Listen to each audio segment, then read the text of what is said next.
Derek White hits the game-winning putback layup to send this series to a Game 7, going back to Boston, and the Celtics are on the verge of making history, but so are the Heat. Like, this is such an incredible series right now that we have. This is very reminiscent, in my opinion, of the Game 7 in 2016's NBA Finals, where both teams, no matter the outcome, history is going to be made, and that is exactly how this Game 7 is going to go. History is going to be made. Celtics are either going to be the first team ever to come back down 3-0 in a playoff series and win, or the Heat will be the first 8th seed ever in NBA history to go to the NBA Finals. So this is going to be a must-watch, must-see TV Game 7. This is going to be incredible basketball. Blood, sweat, and tears are going to be given out there. This is going to be a dogfight of all dogfights to go to the NBA Finals. And with the Celtics coming back down 3-0 in this series and forcing a Game 7, they become the 4th team ever to do this.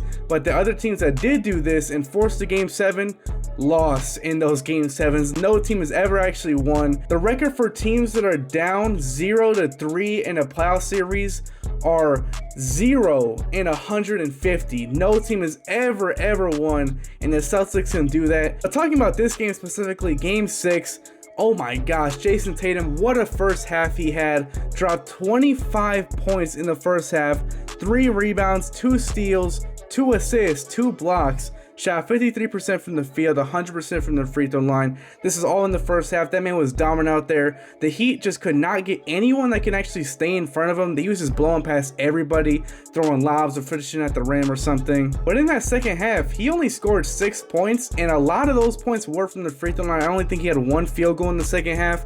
That was not a good second half for Jason Tatum. Jaylen Brown had a pretty decent game. Marcus Smart was lighting it up at times. Of course, Derek White had himself in a phenomenal game, especially on defense. And also, of course, the game-winning putback layup. But talking about that last play for the Celtics where they ended up winning the game, Boston was inbounding the ball. It was Derek White who was the inbounder. He was looking for somebody. Jason Tatum was getting double-teamed by Max Strus, who was guarding the inbound pass, but he left Derek White, who was the inbounder, to double-team Jason Tatum. So they passed it to Marcus Smart. Marcus Smart forced up a 3, barely missed it, like it was in and out. It came out, but Derek White had an open lane, so because Max Strus went to double team, so Derek White was left wide open in the paint. Putback layup, gamed it. And even Jason Tatum had a very easy putback layup as well if the ball went his direction, because Jimmy Butler kind of fell asleep once that Marcus Smart 3 went up, and he kind of just stood there in the perimeter after that shot went up and left Jason Tatum with a wide open lane. So if that, the Boston Celtics kind of had 2 chances right there, whether the ball went to the right towards Jason Tatum, or if the ball went to the left, which was Derek White, of course, and he hit the game winner. And there's a little controversy about this game winner already, because of after that Jimmy Butler foul on the 3 where it led to the 3 free throws, he knocked them all down. Controversial foul in my opinion. I didn't really like the officiating at all this game for both sides. A little bit of a controversial call on that Jimmy Butler 3, but it was called a foul, and they reviewed it. During the review, they added 0.9 seconds on the clock. Jimmy Butler shot the 3 free throws, and Boston called a timeout directly after. And they added the 0.9 seconds on the clock, so it went from 2.1 seconds left to 3 seconds left on that final play.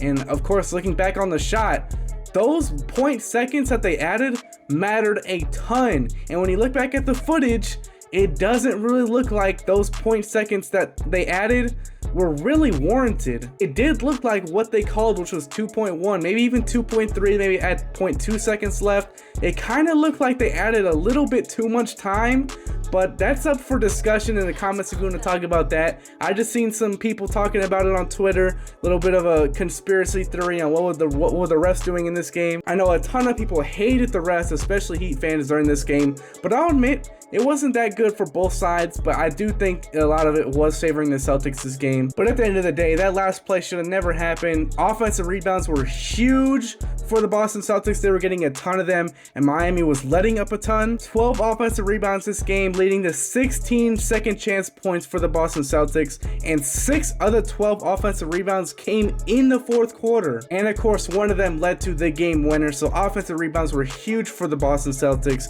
and eventually led to the game winner, obviously. Jimmy Butler and Bam Adebayo shot horrendously this game. Now, I will admit, in that 4th quarter, going into the 4th quarter, Jimmy Butler only had 9 points and was shooting shooting 2 of 15 from the field, but he ended with, I believe it was 24 points. So Jimmy Butler did turn up in that fourth quarter, whether it was getting to the free throw line or hitting and ones or hitting that corner three-pointer, which was crazy. But throughout the game though, Jimmy Butler and Bam had an awful night. It was pretty bad. And I was honestly surprised Miami was in this game for majority of it, with their 2 stars playing really bad. But what a game this was. We got a game 7 to decide who's gonna head to the NBA Finals, who's gonna be crowned the champions of the Eastern Conference, to go to the finals, to go against the Denver Nuggets, and to see who's going to hold up that Lombardi trophy and be the final one standing throughout the season.